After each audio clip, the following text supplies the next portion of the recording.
The NRCS, who does the snow surveys, they do a 30-year period, and guess what? And they in 10-year increments. Well, the wettest period, wettest 10 years back in the 80s is going off, and some dry years are coming on. So from now on, for the next 10 years, when you see 100% snowpack, it's 100% of the last 30 years, but it's a lot less than 100% would have been last year or the year before.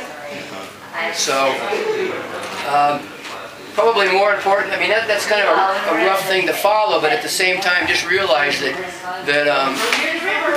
to get whatever the snowpack was as an average of 2 years ago when we had a huge runoff, would take actually a higher percentage than that year to get the same amount, because they're basing it on an average that is less.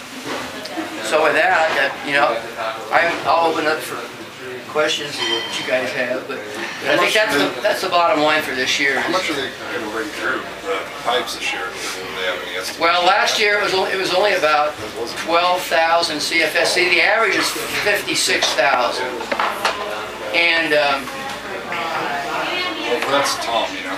It's Lake Creek. So right. You want to know higher than that? What's the highest they've done? It's like what, 70? Oh, it was over 100. It was over 100 that year. That 2 years ago, yeah. It was over 100,000. That was a That's why we saw. If that wasn't a record, because they were pumping 70. If that wasn't a record, it was close to a record. Yeah, okay. Now, there are several entities that move water. There's the Frying Pan Arkansas project, and that water comes from the West Slope. It comes mostly from the Frying Pan drainage. And there's a whole delivery system here. I've got some maps I could hand out if you guys want them. I don't know if I have enough for everybody, but I've probably got about 10 maps. It shows you how the whole plumbing system is. And so that's what the Bureau of Reclamation controls, is the Frying Pan Arkansas project and the water that's coming over from the Frying Pan.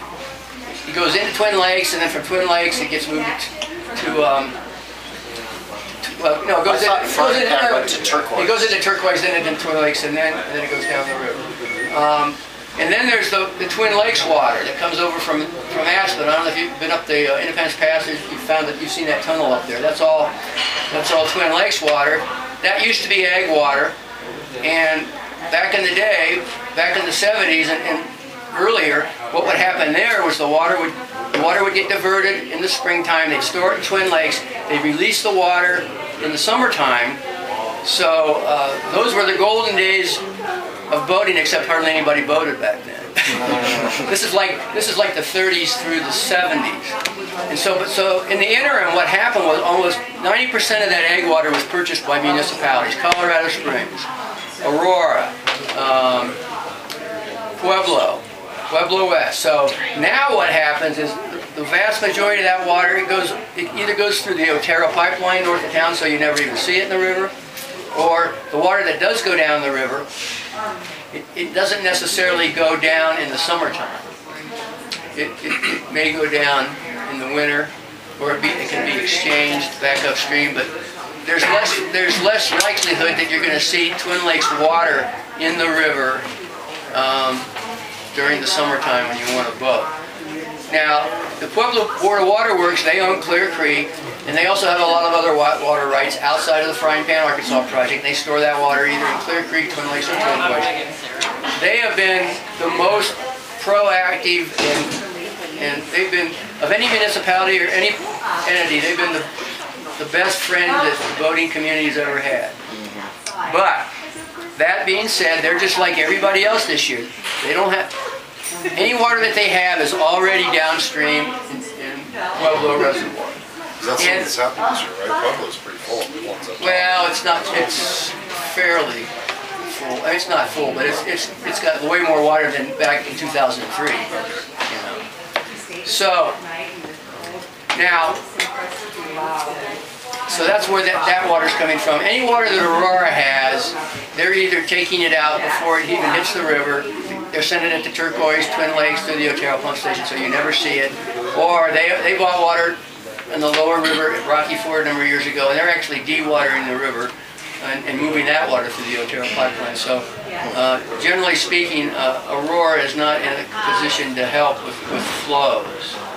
And then JV, what do you guys pay every year? What is it, 0.25%? Yeah, 0.25. 100%. So one of the deals, I don't know if you know this, but one of the deals that the state parks made a number of years ago, back in the mid-90s, was to provide water for the flow program. They decided with the okay of the outfitters to have the outfitters tax 20.25, a quarter of a % of their gross income. That's over and above the regular AHR fee that they pay, and that money goes into a water account. And that water can be used to buy water to be used every year. Oftentimes it's bought as an insurance policy. Because you never know. You never know what the snowpack's going to be. It used to be back when we started in the 70s, you knew what the snowpack, you knew what the runoff was. You could look at the April one and you'd say, that's a pretty good indication of what the runoff's going to be. Now, it's May 1. So even if April 1 is 100%, you've got to wait to see what happens, because if you have another hot, dry month, it's going to drop. I mean, it may still be decent, but it's not going to stay. You can't compare. If you go back and look at the statistics over the years, you're going to find a pretty good correlation with snowpack and water flows, and anymore on an April 1 basis. But that doesn't work anymore. What was it, 2004? We got crazy April storms. I mean, we weren't sitting a whole lot better than we are this year. Right. It just hammered us in April. And so, I mean, you know, that definitely can't happen. Sorry, go ahead. So, I got a question. We know that. Well, first and foremost, so if, say, next winter we have a big winter, we got solid snowpack, say 120% average. Who's going to make the decision to move that water over the winter? And what can we do to stop them from doing that? well, the Bureau basically has the final say on how the waters are moved during the winter time. And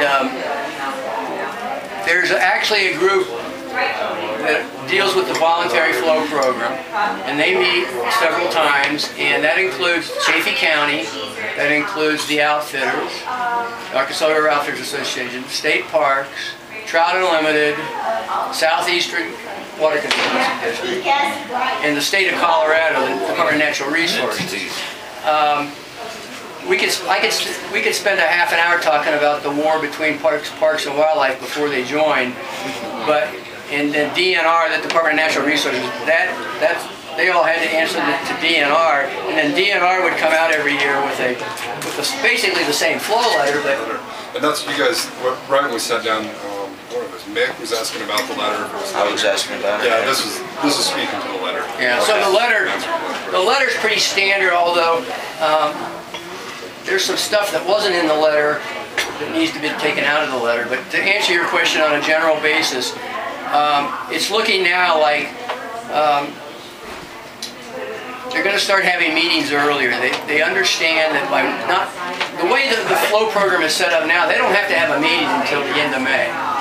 And there's a good reason and a bad reason. The good reason is, like I was just telling you, we don't know what the snowpack's going to be until May 1st. But the problem is if they expect a lot of storage coming in, how are they going to deal with it? And so what they did last year was at least the way I looked at it, is they moved too much water too early. So they had no flexibility. Now the Bureau will deny that. They will deny that, but I sat on every meeting trusting the Bureau was going to make the right decision. And at every meeting they would say, well, the snowpack's up, the snowpack's down, but we're basing everything, it's going to be average the rest of the winter.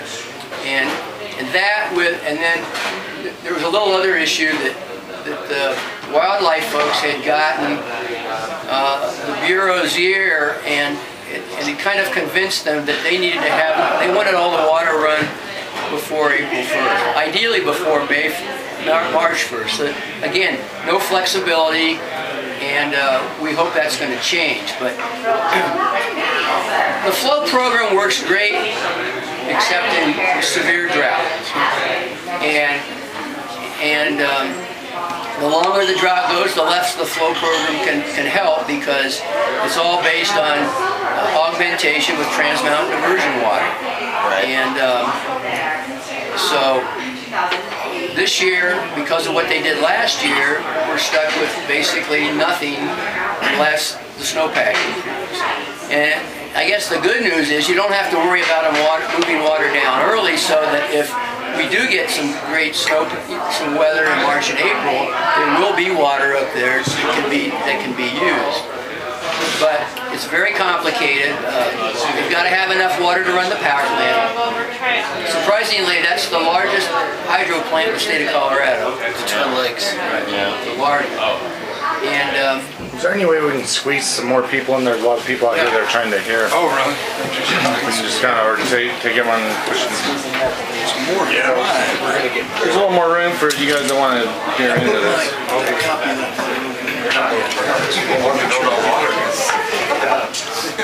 So my question was about winter water also. I got to leave in a few minutes for a school board meeting.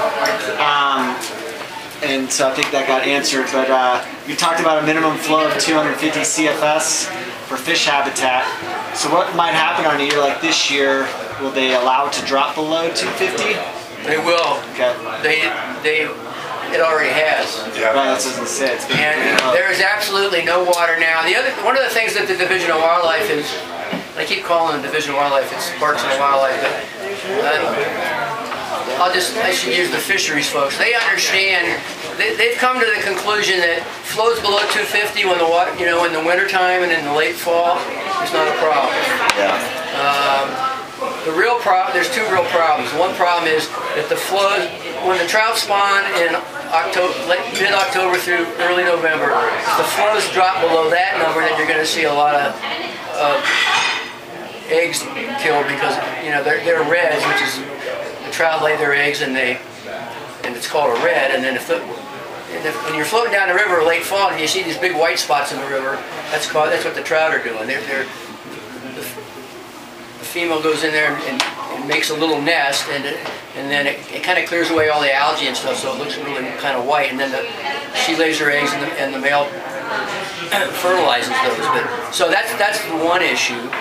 And then the other issue is temperature, and that's late summer. So you get past. That's when the 250 really comes into play, is when water temperatures spike up. But the one thing I would recommend that you guys be kind of forceful on is that it's kind of interesting. The voluntary flow program for boating is a compromise. Everything's a compromise, but as you all know, 700 CFS is not ultimate flows. It's not the best. But the fishery gets optimum flows for the trout. 250. 250 is not sustainable, it's optimum. So you guys need to realize that there's two recreational activities that are competing against each other. This is the way the fisheries folks look at it. It has nothing to do with overall health of the trout fishery. It has to do with how many trout can they produce and how big can they get them to grow. And on this river, they've come to that conclusion, and it's proven in drought years to be pretty true. Whether that would be sustainable over a number of years with no flushing flows, which is very important to the fishery also, and higher temperatures on a consistent basis, particularly below Salida, that could be, probably everything above Salida wouldn't get too impacted by, 250 every year if we had a really, really severe drought. But I think below that, because water temperatures would spike below town, you would see some real issues. But so I think that work for your citizens task force people, work with the outfitters, because you all want the same thing. You just want to be treated fairly, and if it's available, you want the river managed so that the water is there for you. And I'll just say it one last time. This year it's all just going to be dependent on runoff.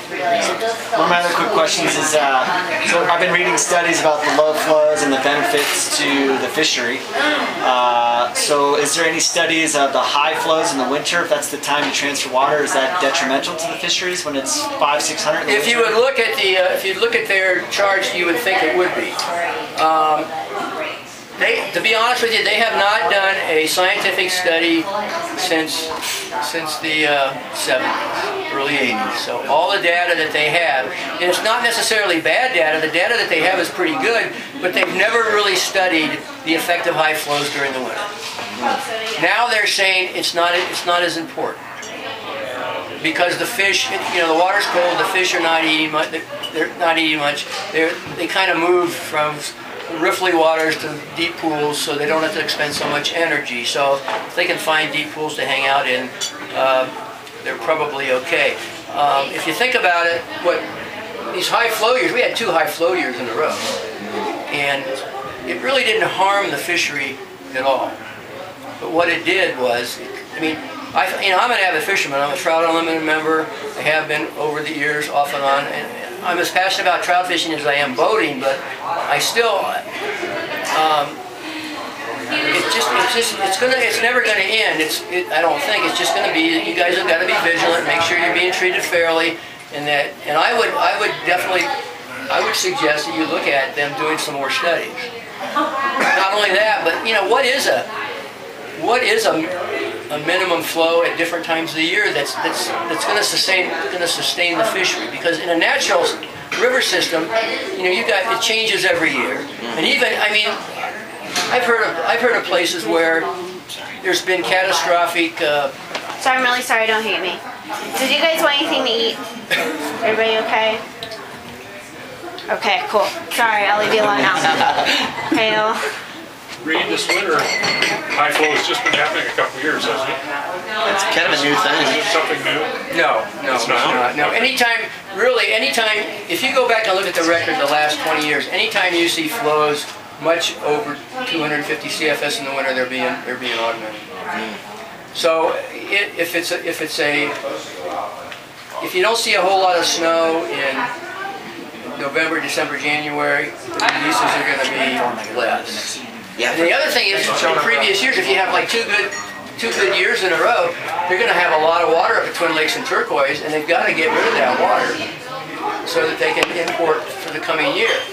But of course, the trick is, you know, don't send too much down the river too early. But again, they don't want to be caught where they can't take the water that they're allowed to take legally because they've left too much water in Twin Lakes. And wildlife's going to play their trump card and not letting it go after April 1st or March 1st. They're going to try to keep it. They're going to try. Well, maybe. You know, it's not the spawn; it's the hatch, then, right? It's more of the hatch. I mean, that's what harms. That's what harms the flexibility. Now, if you look at, and Earl left. Okay, well anyway, Earl was talking about looking at some of the information. Well, if you look at what the Division of Wildlife requests, they want a up to 400 CFS is okay. Yeah. Okay, but they would like to have less than that. So my point would be push for the 400. And that way, they can move more water down later. You know, if it's okay to have 400 in the river in March and April, then they can have more water later move in years where it's kind of low. Because don't they typically cut off September 1st? August 15th. So they didn't release as much in the beginning. They have more for that fall. They usually won't release water in the fall. No, yeah, after August 15th, that's where the flow program stops. Yeah. And kind of, you know, when you think of the flow program, the water that's put into the river, that starts on July 1st and then it stops on August 15th. And so that's traditionally somewhere around 10,000 acre-feet is what's released during that time to get us to our 700 at Wellsville, which is about 600 up here, which is fun boating. I mean, it really is. And some of the give and take, you know, I mean, obviously, you know, you see the fisheries report, that's one side of it. And there has been, you know, the report done by the outfitters and whatnot that says 1,200 is optimal, and that's kind of why it fell in the middle at 700. It's kind of in the middle, and it is a constant give and take, and that seems like, you know, the fisheries guys are on it. I mean, they are. They're good. It's their job, and they do well. And you know, some of the stuff I think, you know, especially it seems like Rob is open to listening to people, and DNR, whether it be Roy Vaughn or whatnot. I mean, they move water when folks ask them to, and so it seems like, you know, what Reed said, you got 400 later in the year would ensure that there was enough snowpack that you would get your 700 from July 1st to August 15th, which is the bulk of a lot of our businesses. I mean, it really is. So. That's kind of the crux of it. Don't get it wrong. There never would have been. If if the stars were aligned okay, you probably never would have gotten more than 10,000 this year, last year, which would have meant you never would have had 700. No. And that's just, and that doesn't happen very often. It hasn't happened very often. No. And the 10,000 number is actually more important than the 700, isn't it? I mean, once you use up your 10,000 acre feet, unless they can find ways to go around it or to have public. Well, if the water's there, what they have to do is, if they need more than 10,000, they go to back to the Bureau in the Southeastern District and they say, we need more water, can you move it? And generally, if the water's there, they'll move it. Now, Fisheries has opposed that over the years, but from what I was told, one of the Citizens Task Force meetings last fall, they said that's not so important anymore. They basically said, you know, if you have to move the water, go ahead. And that's maybe a good thing about Parks and Wildlife joining together. They really understand that under certain circumstances, it's not that big of a deal. And they're tied together now, you know. I mean, now, so in the voluntary flow program, as I understand it, 700 CFS is the magic number. Yep. So do they throttle that and augment it to keep it at 700 CFS? So if it's over 700 CFS, they don't have to augment it. No, yeah, if it's, say you're July 4th and you're running 1,200 a few of these years, it happened. Right, they're not going to be released. Yeah. Now, where is that measured? At Wellsville? Wellsville. So, you know, it's sometimes, I mean, it's roughly a little over 600 up here.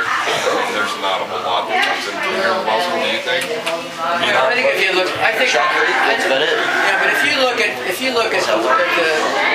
gauge down the Heckle and you look at the Wellsville gauge, they're pretty close because, and the reason for that is there's water being taken out. You got the little river coming in, but there's so much irrigation going on. There's very little water. Once July 1st, it's, you know what, that might be 10 or 20 CFS at the most. Plus they're irrigating, and then they're flood irrigating, and the return flows go back to the river. So it's a pretty close. Heckle, now, I don't know about Buena Vista, but I never look at the Buena Vista gauge. But the Heckle gauge and the Wellsville gauge during the summertime are pretty accurate. They're pretty close. No, I'm sorry, I'm kind of a layman, but I'd like to know, when you talk about the voluntary flow program, is that different than the money that outfitters have to pay? And is that an actual, like a secondary water right? Is it a water right or is it a voluntary? No, that's why the word voluntary is in there. It's totally voluntary. But the entire the community is, and when I say the community, I mean from Leadville to Pueblo has embraced the flow program. And so you're not going to see Pueblo Board of Waterworks, you know, cut back on releases. I mean, they're not going to cut back during the 700 CFS period, and they're not going to add any water after August 15th. But it's not an actual water right. It's not a water right, and the money that the outfitters put in, it's related to the flow program because it's water that's used. It's generally water that's used to supplement that 10,000 acre feet that JP was talking about. If that 10,000 is not available, and there is other water available, if they can buy water. When I say buy water, they're not actually buying the water like a rancher or a municipality buys. They're buying the right to move the water from upstream to downstream when they want to move it.